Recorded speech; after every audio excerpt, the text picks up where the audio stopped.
আল্লাহ তাআলা আমাদেরকে সালাত দিয়েছিলেন 50 ওয়াক্ত। কয় ওয়াক্ত? এখন পড়ি কয় ওয়াক্ত?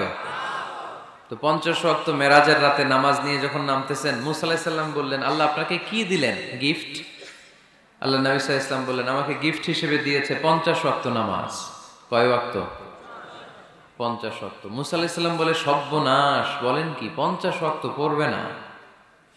আমি তো আপনার আগে দুনিয়াতে নবী হিসেবে এসেছিলাম, আমার ফিল্ড ওয়ার্কের এক্সপেরিয়েন্স আছে, উম্মত চড়াইয়া খাইছি তো আমি জানি পড়বে না। আপনি যে দেখেন কমায় আনা যায় কিনা।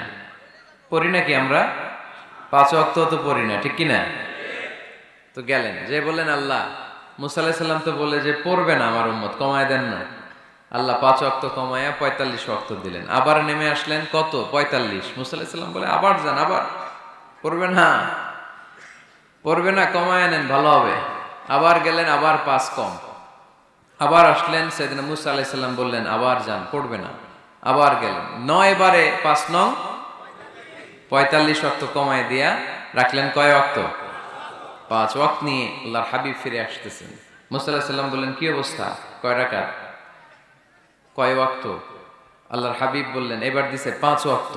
মুসা আলাইহিস সালাম বললেন, এটাও পড়বে না, ঠিক কিনা? এটাও পড়বে না, কমায় নিয়ে আসেন।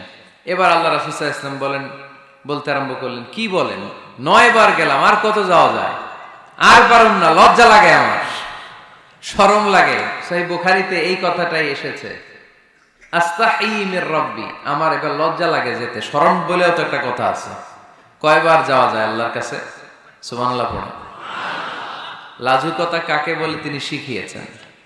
ছোটবেলায়, শৈশব, কৈশোর, যৌবন, সব সময় তিনি লাজুক ছিলেন। আমাদের মধ্যে লাজুকতা নাই, ঠিক কিনা? ইযা লাম তাস্তাহি ফাসনা মা শি'তা, যখন তোমার লজ্জা থাকবে না, তোমার যা মন চায় তুমি তাই করতে পারবা। এজন্য আমরা যেন এই লাজুকতা, শালীনতার প্র্যাকটিস করি। আল্লাহ তুমি তৌফিক দান করো। আহাব্বুল বিলাদি ইলাল্লাহি মাসাজিদুহা, আল্লাহর কাছে পৃথিবীতে সবচেয়ে পছন্দের জায়গা কোনটা বলেন তো? মসজিদ। এবার বলেন তো, আল্লাহর কাছে সবচেয়ে অপছন্দের জায়গা কোনটা? বাজার। কিন্তু এমন বাজার যেখানে জুয়ার আড্ডা বসে, এমন বাজার যেখানে মদ বিক্রি হয়, এমন বাজার যেখানে নর্তকীদের নাচ গান চলে, এমন বাজার যেখানকার ব্যবসায়ীরা পণ্য বিক্রি করার জন্য খালি কসম কাটে। এরকম আছে না নাই? এই বাজারগুলো আল্লাহর কাছে অপছন্দনীয়। এমনি যে আপনারা সুপার শপে যান, টাঙ্গাইলের মুদি দোকানে যান, বাজারে যান, মাছ বাজারে, এটা আবার আল্লাহর কাছে অপছন্দনীয় না। এরকম বাজারে বিষ্ণু ঈসা ইসলামও যেতেন। কিন্তু যেই বাজারে মিথ্যা কসম কাটে বারবার, এরকম আছে না নাই? তাদেরকে লানত দেয়া হয়েছে, যারা শুধু কসম কাটে, মুনাফিকেরা। সকালবেলা কুরবানির হাটে যাবে গরু বিক্রি করতে, বউরে কয়, বউ একটা দাম কম। বউ বলে, কত কমু? বল যে 50,000। তো বউ কয়, বললাম 50,000। তো এরপর বাজারে যখন নিয়ে গেছে, এক লোক এসে বলতেছে, ভাই গরুটা 40,000 দিবেন? তখন সে বলে, আল্লাহর কসম, সকালবেলা একজন 50,000 দাম কইছে, দেই নাই। সকালে 50,000 কইছে, এরই তো দিই নাই, আপনার 40,000 কেমনে দেই? এরকম ডাকাইত আছে রাডাই। আল্লাহ রাসূল সাল্লাল্লাহু আলাইহি ওয়াসাল্লাম মদিনার খেজুরের বাগান, বাজার পরিদর্শনে গেলেন। যে খেজুরের স্তূপ দেখে আল্লাহ রাসূল সাল্লাল্লাহু আলাইহি ওয়াসাল্লাম খেজুরের স্তূপে হাত ঢুকায় দিলেন। ঢুকায় দেওয়ার পরে তিনি দেখলেন পানি, ভিতরে কি? আর উপরে শুকনা খেজুর। আল্লাহর হাবিব বললেন, ভিতরে পানি, উপরে শুকনা কেন? কয়, বৃষ্টি হয়েছে। আর বৃষ্টি হলে তো সব জায়গায় পানির সয়লাভ থাকবে। আল্লাহ রাসূল সাল্লাল্লাহু আলাইহি ওয়াসাল্লাম রেগে গেলেন আর বললেন, মান গাশশানা ফালাইসা মিন্না, যে আমাদেরকে ধোঁকা দেয় সে আমার উম্মত হতে পারে। The person who deceives us, he is not among us. যে লোক আমাদের ধোঁকা দেয় সে আমাদের অন্তর্ভুক্ত। মুসলমানরা কি ধোঁকা দিতে পারে? খাদ্যে ভেজাল দিতে পারে? ওজনে কম দিতে পারে? মাছে ফরমালিন দিতে পারে? টেন্ডারবাজি করতে পারে? চাঁদাবাজি করতে পারে? ক্যাসিনোর ব্যবসা করতে পারে?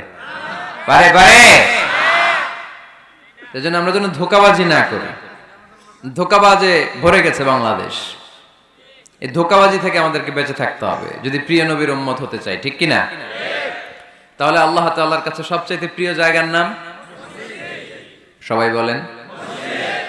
আর সবচেয়ে অপছন্দনীয় জায়গার নাম বাজার। হাদিসটা সহিহ বুখারীতে এসেছে। এমন বাজার যেখানে মদের আড্ডাখানা, যেখানে ক্যাসিনোর ব্যবসা, হারাম ব্যবসা, ওইটা আল্লাহর কাছে অপছন্দনীয়। আল্লাহর হাবিব সাল্লাল্লাহু আলাইহি ওয়াসাল্লামের একটা অভ্যেস ছিল, তিনি কোনো এলাকায় গেলেই প্রথমে একটা মসজিদ বানায় ফেলতেন। সুবহানাল্লাহ পড়ে। তার মানে মসজিদ কেন্দ্রিক তিনি সব করতেন, মস্ক সেন্টার্ড, আগে মসজিদ তারপরে সব। যেমন তিনি মক্কা থেকে যখন মদিনায় হিজরতে আসবেন, মদিনায় ঢোকার আগে কোবা নামক একটা এলাকায় তিনি কয়েক সপ্তাহ ছিলেন। ওখানে এই 2 সপ্তাহের ব্যবধানে একটা মসজিদ বানায় ফেলছেন, মসজিদে কোবা। মসজিদের নাম কি? প্রতি শনিবারে তিনি মসজিদে কোবায় যেতেন, ওখানে যে সালাত পড়তেন।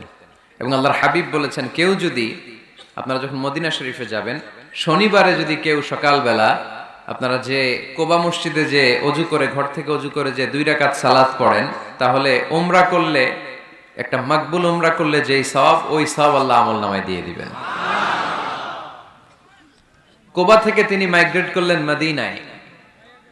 মদিনাতে যেও তিনি একটা মসজিদ প্রতিষ্ঠা করলেন। মসজিদটার নাম সবাই বলেন, মসজিদে নববী। আল্লাহ রাসূল সাল্লাল্লাহু আলাইহি ওয়াসাল্লাম খুব চমৎকার লোকেশন বাছাই করতে পারতেন, লোকেশন। তিনি দেখলেন কোথায় করলে ভালো হয়, কোথায় কোথায় কোথায়, খুঁজতে খুঁজতে এমন জায়গাটা পছন্দ হলো, সেখানে ছিল পুরাতন খেজুরের বাগান, ধ্বংসাবশেষ, আর ছিল মুশরিকদের কবর।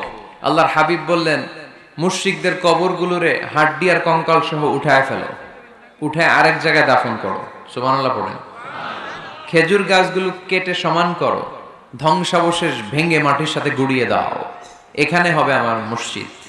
স্থাপিত হলো মসজিদে নববী। সুবহানাল্লাহ পড়েন। এখানেই 10 বছর বিষ্ণু ইসা ইসলাম ইমাম ছিলেন, খতিব ছিলেন। এজন্য যারা ইমাম, যারা খতিব, তাদের অনেক দায়িত্ব। তারা বিষ্ণু ইসা ইসলামের রেখে যাওয়া দায়িত্ব পালন করছে। তার হাবিবের যে দায়িত্ব ছিল, ইমাম সাহেবদের একই দায়িত্ব, কিন্তু তাদের বেতনটা বড্ড কম এদেশে, তাই না? আহা, সামান্য কিছু বেতন দিয়ে ইমাম মুয়াজ্জিনদেরকে আমরা রাখি, এটা ঠিক না। এজন্য টাঙ্গাইলবাসীদেরকে আমি প্রথম যে মেসেজটা দিতে চাই, ইমাম মুয়াজ্জিন আর খাদেমদের বেতন বাড়ায় দেন। আপনার বেতন বাড়ায় দিবে কে? সভাপতি সাহেব, সেক্রেটারি সাহেব, ক্যাশিয়ার সাহেব, বেতন বাড়ান, ওনাদের বেতন বাড়ায় দেন। আপনাদের জীবনে বরকত দিবে কে?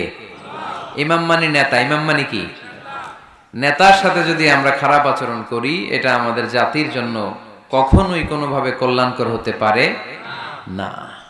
আল্লাহর হাবিব সাল্লাল্লাহু আলাইহি ওয়াসাল্লাম নিজ হাতে মসজিদ তৈরি করলেন।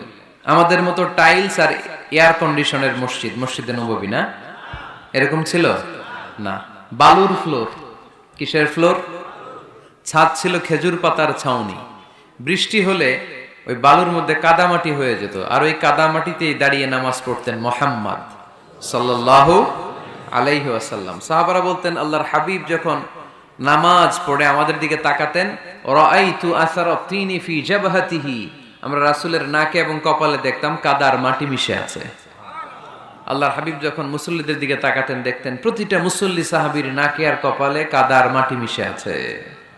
তার মানে আমার নবীর বানানো মসজিদ ছিল কাঁচা, কিন্তু মুসল্লি ছিল পাকা।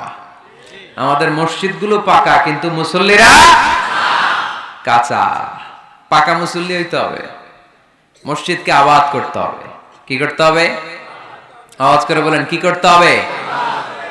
আমরা মিলে, সবাই মিলে যেন মসজিদকে আবাদ করি, আমরা যেন মসজিদ নির্মাণ করি, সবাই যেন মসজিদ আবাদে অংশগ্রহণ করে। এজন্য আল্লাহ বললেন, ইন্নামা ইয়া'মুরু মাসাজিদাল্লাহি মান আমানা বিল্লাহি ওয়াল ইয়াউমিল আখির ওয়া আকামাস সালাতা ওয়া আতাজ যাকাতা ওয়া লাম ইয়াখশা ইল্লাল্লাহ فعسى أولئك أن يكونوا من المهتدين سبحان الله পড়েন। নিশ্চয়ই মসজিদ আবাদ করে তারা যারা আল্লাহয় বিশ্বাস করে, আখিরাতে বিশ্বাস করে, সালাত কায়েম করে, যাকাত আদায় করে, আল্লাহ ছাড়া কাউরে ভয় পায় না। এই 5টা কাজ যারা দুনিয়ার বুকে করে, তারাই হলো আল্লাহর জমিনে মসজিদের আবাদকারী। ঠিক কি না? ফাআসা উলাইকা আন ইয়াকুনু মিনাল মুহতাদিন, আশা করা যায় এরাই হলো হেদায়েত প্রাপ্তদের অন্তর্ভুক্ত। সুবহানাল্লাহ পড়েন। এদের কাছে আল্লাহর হেদায়েত আছে। 5টা গুণ আর কোয়ালিটিস থাকবে যারা মসজিদের আবাদ করবে। 1 নম্বর গুণ, মসজিদের আবাদকারী যারা হবে তারা বিশ্বাস করবে একজনকে, তিনি কে। আবার তাদের 2 নম্বর গুণ, তারা আখিরাতে বিশ্বাস করবে। মসজিদ যারা আবাদ করবে তাদের 3 নম্বর গুণ, তারা মসজিদে যে জামাতে সালাত আদায় করবে, ঠিক কিনা। মসজিদ আবাদ করে কিন্তু মসজিদে যায় না, এরকম আছে না নাই? মসজিদের সভাপতি যায় না, মসজিদে সেক্রেটারি যায় না, ক্যাশিয়ার যায় না, আছে না নাই? তো এটা কি আবাদ করলেন আপনি? আপনি সভাপতি, আপনার তো আরো আগে যাওয়া দরকার। যাবেন মসজিদে, আপনি সেক্রেটারি, আপনি যাবেন মসজিদে, যাবেন যে নামাজ পড়বেন। আপনি ক্যাশিয়ার, কোষাধ্যক্ষ, যান না কেন আপনি মসজিদে? আপনি যদি মসজিদ আবাদকারী হতে চান, রব্বে কারিমের খাতায় মসজিদ আবাদকারীদের সাথে নিজের নামটা টুকে নিতে চান, তাহলে মসজিদে যান, ঠিক কিনা?